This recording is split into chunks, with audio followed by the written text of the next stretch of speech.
One of the oldest buildings in Jefferson, what is now the Jefferson Palace Hotel on Austin Street, was once a cotton warehouse. Thanks to its current owners, the building is telling its own story in a new way. KLTV7's Andrew Culver explains.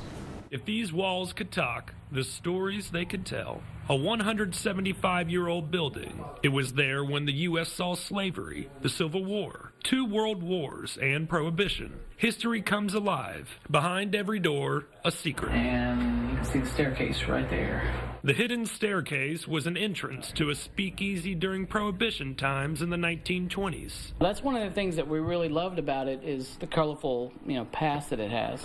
Jeromy Jones was surprised it didn't have an historical marker already. He and his wife restored the first floor to its Victorian roots. Jones says the second floor is designed to be a living museum. People can stay in these rooms today. We didn't want just somewhere where people would just lay their heads on a bed.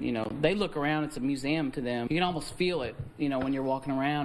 Author Mitchell Whittington and the owners uncovered a hidden secret on the second floor. A large roller skating rink brought in thousands in 1906, big enough to cover half the hotel itself. The most interesting thing about the Jefferson Palace Hotel to me is the way its history just keeps evolving and reinventing itself.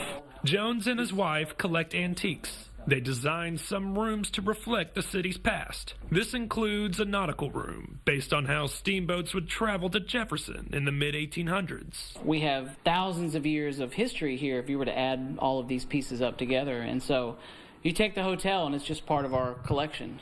Andrew Culver, KLTV7 News. It's a neat place. The owner plans to pass that hotel on to his kids. He's going to keep it in the family. That's good. How about that?